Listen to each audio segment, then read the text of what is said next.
Hi guys, நான் தான் உங்களுடைய ப்ரோக்ராம் பிரைன் பேசுகிறேன். இந்த வீடியோவில் நம்ம வந்துட்டு ரெஜிஸ்டர்ஸ் சீரியல் பெரிஃபெரல் இன்டர்ஃபேஸோடைய ரெஜிஸ்டர்ஸ் இன் PIC அதை பற்றி பார்க்க போகிறோம். It's very important. நீங்கள் ப்ரோக்ராமிங் பண்ணணும் அப்படின்னா நீங்கள் மோட் அந்த வீடியோ கூட பார்க்கணும் அவசியமே இல்லை. நீங்கள் வந்துட்டு ப்ரோக்ராமிங் பண்ணுறதுக்கு இந்த வீடியோ பார்த்தா தான் உங்களால் வந்துட்டு ப்ரோக்ராமே பண்ண முடியும். அதனால this video is very important. So அதனால தான் இந்த வீடியோ செப்பரேட்டாக தனியாக பண்ணியிருக்கேன். நீங்கள் மோடு பார்க்கலான்னு பரவாயில்ல. ஸோ இந்த வீடியோ பார்த்தீங்கன்னா உங்களுக்கு is easy to understand to continue our programs. Okay, so நமக்கு என்னென்ன ப்ரோக்ராம் ரெஜிஸ்டர்ஸ் நமக்கு தெரியணும் ப்ரோக்ராம் பண்ணுறதுக்கு அப்படின்னா, ஃபஸ்ட்டு வந்துட்டு SSP ஸ்டாட் அப்படின்னு ரெஜிஸ்டர்ஸ் நமக்கு தெரியணும். அடுத்து வந்துட்டு SSP கண்ட்ரோல் ரெஜிஸ்டர் அது தெரியணும். அடுத்து வந்துட்டு SSP பஃபர் ரெஜிஸ்டர். இது அடுத்து வந்துட்டு SPIF transmission complete. First SSP start அப்படின்னு என்னது அப்படின்னா ஸ்டேட்டஸ் ரெஜிஸ்டர், ரைட்டா? SPI வந்துட்டு என்னவா இருக்குது இப்போது அப்படின்ற ஸ்டேட்டஸ் நமக்கு அதில் தெரியும். But unfortunately it's not for SPI, it's I2Cக்கான சில ரெஜிஸ்டர்ஸ் பிட்ஸ் எல்லாமே வந்துட்டு SSP ஸ்டாட்குள்ளே தான் இருக்கும். ஸோ அதனால் மோஸ்ட்லி இருக்கிற அந்த பிட்ஸை நம்ம வந்துட்டு I2Cக்காக வச்சுருப்பாங்க. ஒரு மினிமம் ஒரு 3 பிட்ஸை மட்டும்தான் வந்துட்டு வச்சுருப்பாங்க இதுக்காக SPIக்காக. ஸோ அதனால் வந்துட்டு நம்ம அதை டிஃபால்ட்டாக 00 தான் கொடுப்போம். ஏன்னா மோடு 0லாம் அதில் செலக்ட் பண்ணுற மாதிரி வரும். டிஃபால்ட்டாக 00 கொடுத்து மோடு 0 செலக்ட் பண்ணி வச்சுருப்போம். அடுத்து வந்துட்டு SSP கண்ட்ரோலில் தான் ரொம்ப முக்கியமானதெல்லாம் இருக்கும். என்னென்ன இருக்கும் அப்படின்னா ஸ்பீட் கண்ட்ரோல் பண்ணுறது இருக்கும். SPI எவ்வளோ ஸ்பீடாக ஒர்க் ஆகணுன்ற கண்ட்ரோல் பண்ணுறது இருக்கும். அடுத்து வந்துட்டு வேறு என்ன இருக்குது அப்படின்னா SPI ஆன் பண்ணுறது, SPI எனேபிள் பண்ணுறது. அடுத்து வந்துட்டு கொலிஷன் பிட்ஸ் எல்லாம் இருக்கும், அதில் எரர் பிட்ஸ் அது எல்லாமே இருக்கும். SPI கண்ட்ரோல் ரொம்ப சின்ன ரெஜிஸ்டர்ஸ் ரொம்ப பெருசாலாம் இருக்காது. அடுத்து வந்துட்டு SSP பஃபருங்க அப்படிங்கிறது என்னென்னா டேட்டா ஃப்ரேம் படிக்கும்போது நீங்கள் டேட்டாவை அனுப்பணுன்றதை பற்றி நம்ம பேசுவோம். டேட்டாவை சென்ட் பண்ணணும், அது சென்ட் பண்ணணுன்ட்டு. ஸோ சென்ட் பண்ணுற வேலையெல்லாம் யார் பண்ணுறான்னா இவர் தான் பண்ணுறாரு. இதுக்குள்ளே டேட்டா வச்சா போதும், அது வந்துட்டு அது வேலையை சென்ட் ஆகும். நீங்கள் கோடிங்கில் நீங்கள் SSP buff = A அப்படின்னீங்கன்னா ஏன்ற டேட்டா சென்ட் ஆகும். ஓகே, இப்போது நீங்கள் சென்ட் பண்ணிட்டீங்க, சென்ட் பண்ணது கம்ப்ளீட் ஆச்சா இல்லையா அப்படின்றது தெரியணும் அப்படின்னா SPIF இன்டர்ஃப்ளாக் யூஸ் பண்ணி நம்ம டேட்டா வந்து கம்ப்ளீட் ஆச்சா இல்லையா, ரிசீவ் நியூ டேட்டா, ரிசீவ் ஏதாவது புதுசாக டேட்டா தான் வந்துச்சா இல்லையா அப்படின்றது இந்த பிட்லேயே தெரியும் நமக்கு. இந்த bit is not byte, it's a bit. மேலே இருக்கிற மூணுமே வந்து பைட்.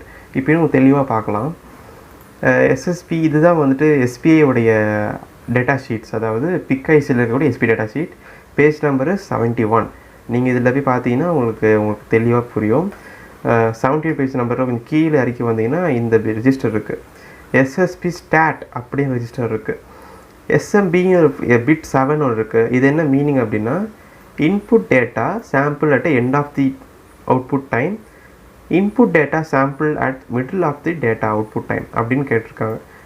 இது நம்ம மோஸ்ட்லி யூஸ் பண்ண தேவையில்லை. மிடிலாக எண்டான்னு கேட்டிருக்காங்க. நம்ம டிஃபால்ட்டாக நான் மிடில் தான் கொடுப்பேன். நான் ஏன்னா மோட் 0 தான் யூஸ் பண்ண போகிறோம், அதனால் மிடில்.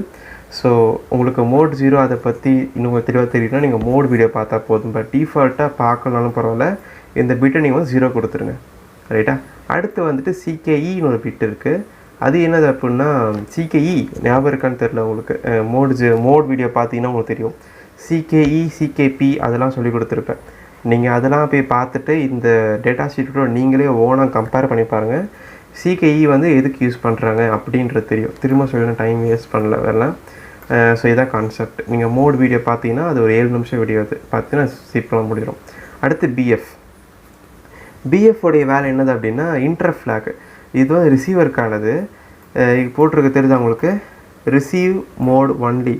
ரிசீவருக்குள்ளே வந்துட்டு டேட்டா ரிசீவ் ஆகுது, அந்த டேட்டா வந்து ரிசீவ் ஆகி முடிஞ்சுதா இல்லையா அப்படின்ற ஒரு பிட்டு தான் இது.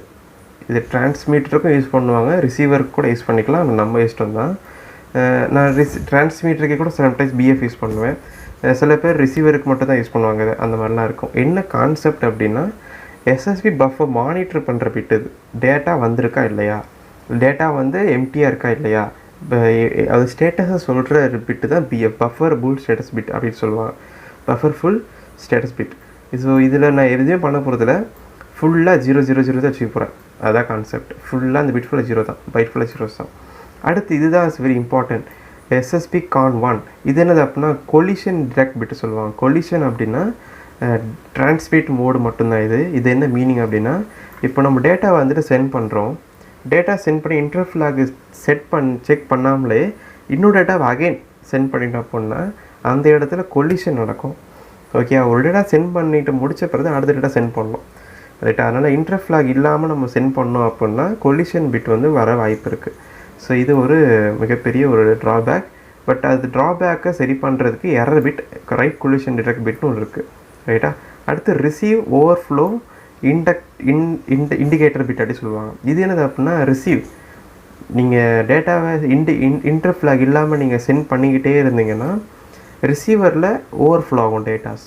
ஸோ அப்போ வந்துட்டு இது ஓவர்ஃப்ளோ பிட்ஸ் நமக்கு வந்துட்டு இண்டிகேட் பண்ணணும் 1 ஆயிடுச்சு அப்படின்ட்டு. 1 ஆயிடுச்சுன்னா இது எரர் வந்துருச்சு அப்படின்னு அர்த்தம். அடுத்து வந்து பார்த்தா பிட்ஸ் 5 ஒன்று இருக்குது. பிட் 5 தான் SPEN, சீரியல் பெரிப்பரல் எனேபிள். பெரிப்பரலில் வந்துட்டு எனேபிள் பண்ணுறவர் இந்த பிட்டை நீங்கள் 1 பண்ணால் தான் SPI வந்து பிக்கில் யூஸ் பண்ண முடியும்.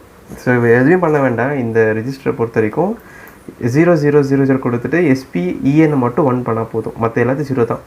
ரைட்டா? அடுத்து வந்து CKP, உங்களுக்கு ஞாபகம் இருக்குன்னு நினைக்கிறேன். இதுவும் வந்துட்டு மோடில் பார்த்துருப்போம், பொலாரிட்டி செட் பண்ணுறது. எது வந்துட்டு ஐடியலாக இருக்கணும் அப்படின்னு கேட்டிருக்காங்க. நீங்கள் அந்த வீடியோ பார்த்தீங்கன்னா உங்களுக்கு ரொம்ப சிம்பிளாக புரியும். நான் எப்பவுமே இந்த பிட்டு நான் 0s தான் கொடுப்பேன், லோவை தான் ஐடியலாக வச்சுருப்பேன். நீங்கள் ஏன்ட்டு நீங்கள் மோட் வீடியோ பார்த்தா உங்களுக்கு ரொம்ப ரொம்ப ஈஸியாக புரியும். அடுத்து வந்துட்டு சிங்க்ரனஸ். SPI அப்படிங்கிறவர் வந்துட்டு எவ்வளோ ஸ்பீடாக வந்துட்டு ஒர்க் ஆகணும், ரைட்டா? எவ்வளோ ஸ்பீடில் வந்து டேட்டா ட்ரான்ஸ்ஃபர் ஆகணும் அப்படின்னு சொல்கிறவர் தான் செலக்ட் பிட். சிங்க்ரனஸ், சிங்க் வந்து எவ்வளோ ஸ்பீடாக இருக்கணும், டேட்டாஸ் எப்படி ட்ரான்ஸ்ஃபர் ஆகணும் அப்படின்னு சொல்கிறவர் தான் இந்த பிட்டு. நான் இதையும் எப்பயும் 00 தான் கொடுப்பேன், ஏன்னா அதுதான் high speed. Frequency divided by 4 அப்படின்னா 10 MHz யூஸ் பண்ணுறோம். டிவைட் பை 4 அப்படின்னா இருக்குல்ல அது அதிக வேல்யூ. 16 பண்ணால் ரொம்ப கம்மியாக இருக்கும் வேல்யூஸ். 4 பண்ணிங்கன்னா வந்து ரொம்ப ரொம்ப அதிகமான வேல்யூஸ் நம்ம கொடுத்து ஸ்பீடு அதிகமாக கொடுக்கும். ஸோ 00 தான் எப்போவுமே நான் ஓகே சொல்லிட்டேன். அடுத்து என்ன இருக்குது நம்ம பார்த்தீங்கன்னா SSB பஃபர்னு ஒரு பார்த்தோம். தெரிஞ்சவங்களுக்கு SSB பஃபர் அப்படின்னு ஒன்று பார்த்துருக்கோம் PDF PPTயில். பஃபர் அப்படின்னு எப்படி இருக்கும் அப்படின்னா ஒன்றுமே இருக்காதுங்க, எம்டியாக இருக்கும். இந்த மாதிரி தெரிஞ்சவங்களுக்கு இட்ஸ் அ பஃபர் அப்படி is a empty register. Empty, நீங்கள் டேட்டா வைக்கணும், அது போகும், வைக்கணும் போகணும், வைக்கணும் போகும். ஸோ அது மட்டும் தான் வேலையை பண்ணுது. அடுத்து என்ன பண்ணுது அப்படின்னா SPIF inter flag. Inter flag என்ன நடக்குது அப்படின்னா PIR1 அப்படின்னு சொல்லிட்டு ஒரு இன்டர் ஃப்ளாக் இருக்குது. அதுதான் வந்து டேட்டா வந்து டிரான்ஸ்மிட் ஆயிடுச்சா இல்லையா அப்படின்ட்டு கண்டுபிடிக்கிறவர் தான் வந்துட்டு SSPIF அப்படிங்கிறவர். ஸோ இவ்வளோ தாங்க ரெஜிஸ்டர்ஸ். இந்த ரெஜிஸ்டர்ஸ் மட்டுமே உங்களுக்கு தெரிஞ்சால் போதும், நீங்கள் வந்துட்டு ப்ரோக்ராம் வந்துட்டு பிக்கில் பண்ணலாம் SPIக்கு. ஸோ நெக்ஸ்ட் வீடியோவில் வந்து நம்ம வந்துட்டு எப்படி வந்துட்டு ப்ரோக்ராம் இனிஷியலைஸ் பண்ணுறது அப்படிங்கிறத மட்டும் நம்ம நெக்ஸ்ட் வீடியோவில் பார்த்துட்டு அடுத்த வீடியோவில் நம்ம வந்துட்டு EEPROMக்கு எப்படி நம்ம அந்த கோடிங்கை மாற்றுறது, EEPROMக்கு எப்படி நம்ம டேட்டா ஃப்ரேம் நம்ம அங்கே தான் படிக்க போகிறோம். So EEPROM படிச்சிட்டோனாலே SPI you become expert ஆயிடலாம் நீங்கள் கண்டிப்பாக. ஸோ நம்ம அதை அடுத்த வீடியோவில் அதான் பார்க்க போகிறோம். ஸோ இந்த வீடியோ உங்களுக்கு பிடிச்சிருந்தா லைக் பண்ணுங்கள், ஷேர் பண்ணுங்கள், சப்ஸ்கிரைப் பண்ணுங்கள். அண்ட் டவுட்ஸ் ஏதாச்சும் இருந்தது, இன்னும் ஏதாவது டெவலப் பண்ணணும் அப்படின்னா ஸோ அதையும் ப்ளீஸ் கமெண்ட் பண்ணுங்கள். And until that is bye from Program Brain and have a nice day guys.